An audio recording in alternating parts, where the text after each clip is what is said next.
All right, ladies and gentlemen, it's time for your AEW Collision review for July 1st, 2023.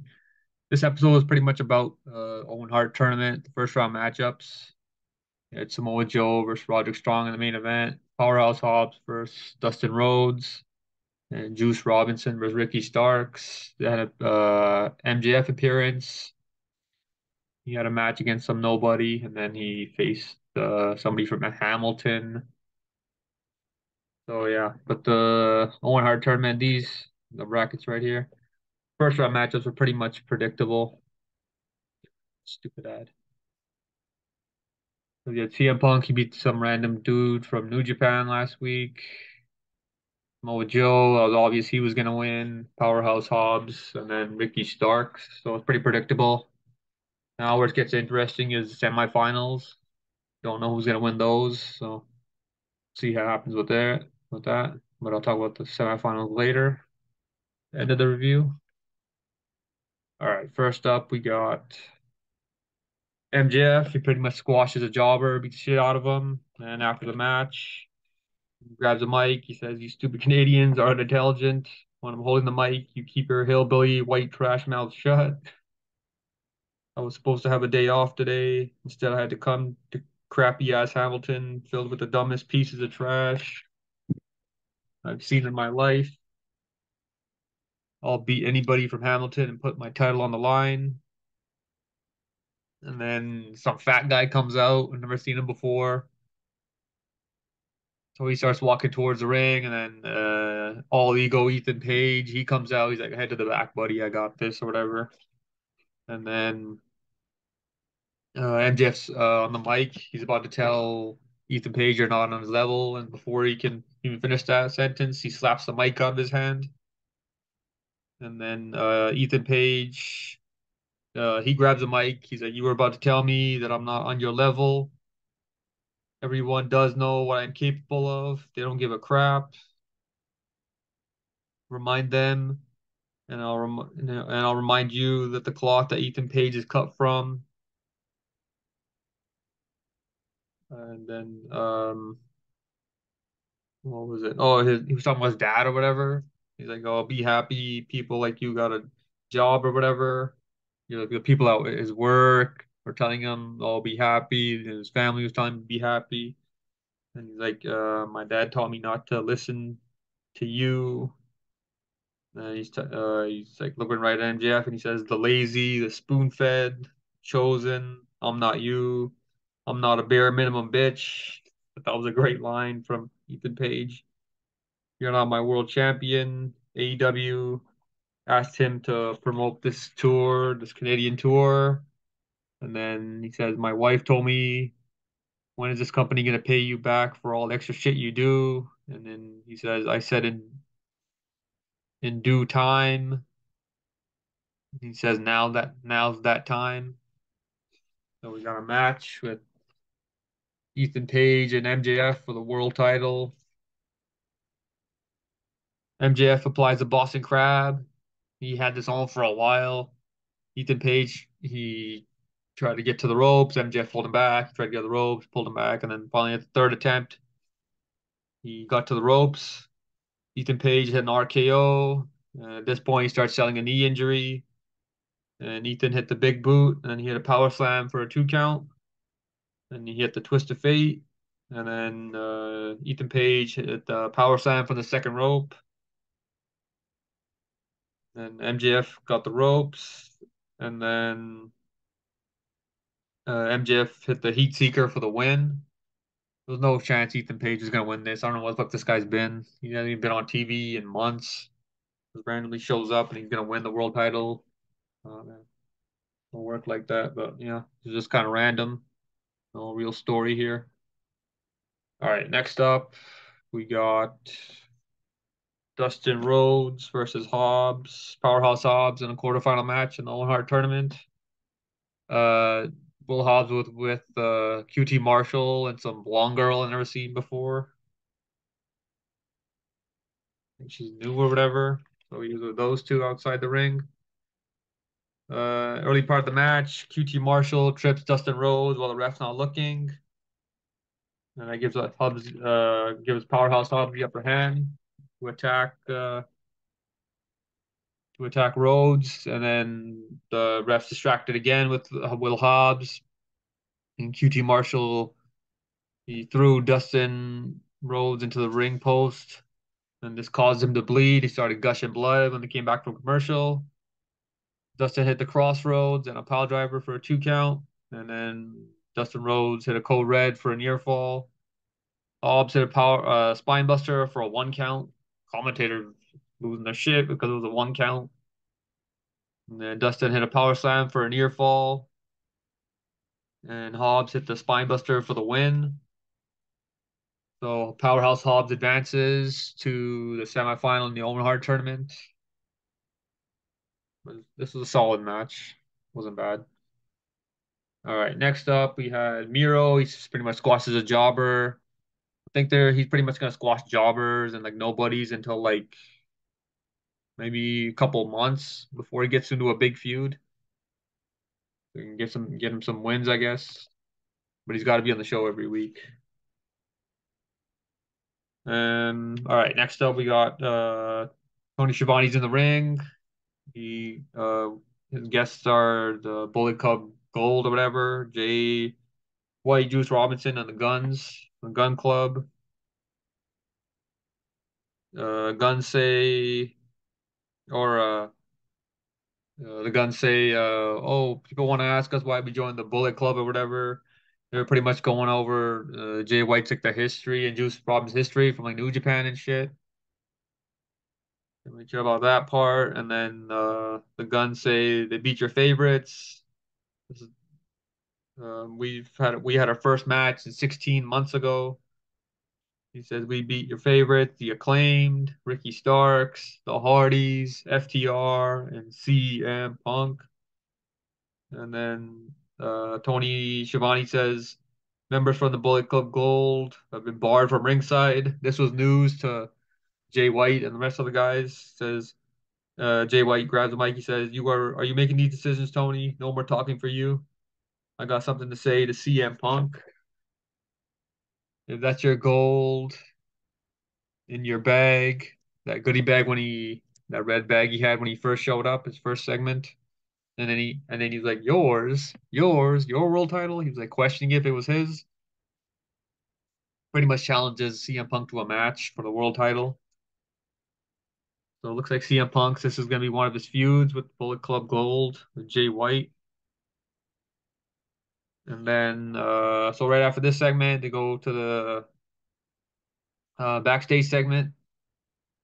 CM Punk, FTR, and Ricky Starks. CM Punk says, "You beat us last week. Bullet Club Gold. You can go buy a replica title on AEW show and call yourself a champion. I see you hiding behind Juice. You got the Guns as bodyguards. I got friends, FTR." And then Cash Wheeler says, "Well, we'll get to Jay and Juice. As we've said, Guns are the future." And they pretty much challenge the Guns to a future world tag title match. And Ricky Stark says, "What happens when the Bullet Club is banned from ringside? Same thing that happened last time. Last time Starks beat him when there was no interference." That's pretty much it for that segment. All right, next up we got Ricky Starks versus Juice Robinson in the second quarterfinal tonight. Owen Hart tournament. Juice pretty much worked on Ricky Starks' leg early part of the match. Juice hit a cannonball for a 2 count, and then Starks hit a clothesline and a DDT. Starks hit another DDT. This time was a tornado DDT for a near fall. Juice applied the Texas Cloverleaf. Ricky Starks got to the ropes, and then Juice pinned. He did a roll up pin or whatever, and he hooked the tights. The ref couldn't see it, but he still got a 2 count. Starks kicked out. Juice hit a spear for a near fall, and then Starks hit the spear for the win. So Ricky Starks advances to the semifinal Owen Hart tournament. He's going to face Powerhouse Hobbs in the semifinals next Saturday. It should be a hell of a match. All right, next up we got. Um, so after the match, Bullet Club Gold, Bullet Club shows up. to attack Starks, and then FTR and CM Punk come out, and they chased off Bullet Club and they run away. Pretty much it for that. Next up, we got a segment in the back with Christian Cage and Luchasaurus. Sean Spears shows up, says he wants to talk to the champs or to the champ. He like looks at Luchasaurus and then Christian like cuts him off. Pops up in front of him. Christian says, then talk to the champ. He says, you don't seize your opportunity. Christian says, you're never gonna be dangerous. He tells him to walk away. Spears says everyone is capable of being dangerous, just need to be the right person. And then he like looks behind Christian at Luchasaurus. He says, see you soon, champ. I don't know where the fuck this guy's been. Sean Spears, he's disappeared too, just like Ethan Page. So he's probably gonna be uh Luchasaurus' first challenger for the title. He's probably gonna lose. This guy just randomly showed up. He thinks he's gonna win the title and shit. Ain't gonna happen. Next up, we got Stylander. She pretty much beat some girl I never heard of, Lady Frost or some shit. Then we got another backstage segment. This time with Andrade. Says he's here for his mask. House of Black stole my mask, and then he says, "Show me your face. I need my mask." He's like all pissed off and shit. Yeah, House of Black took his fucking mask and shit. And then behind Andrade on the TV, House of Black shows up, and then they said Malachi Black says, "Let the house cut out your past." And then he pretty much Andrade knocks the camera over, so it looks like this is gonna be a feud because House of Black stole his fucking mask. It's a dumb reason to start a feud. Just not feeling this feud. But we'll see. It's only the third show, so they're slowly building the storyline for between Andrade and the House of Black. All right, next up we got the main event. Samoa Joe versus Roderick Strong in the third quarterfinal match in the first round of the Owen Hart tournament. CM Punk's on commentary for this match. And on commentary, he said he's bigger than Gretzky in Canada. Man, get the fuck out of here, man. Gretzky's been retired 20 years, and he's still bigger than pretty much like any fucking athlete in Canada. Stop it. Yeah, like the nonsense in commentary. All right, so the match starts. Samoa Joe hit an elbow strike, and then Roderick Strong hit a running knee strike. Joe hit a big boot for a 2 count, and then Strong hit a drop kick.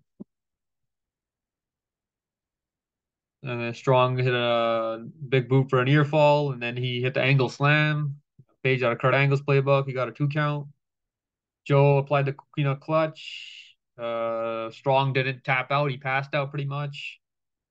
The ref wasn't going to respond from him. Then after the match, Joe grabs a chair, and then it looks like he's going to go after Punk, and then security comes out, and then he tosses the chair into the ring. Roderick Strong's getting up slowly, and then Joe gets into the ring, and he power slams Roderick Strong onto the chair. And then Samoa Joe gets out the ring. He's slowly backing up towards the entrance ramp. CM Punk gets the ring to check on Roderick Strong. And Adam Cole comes out. EMTs come out. They put a neck brace on him around his neck, and then they put him on a stretcher, and then they pretty much carry him out.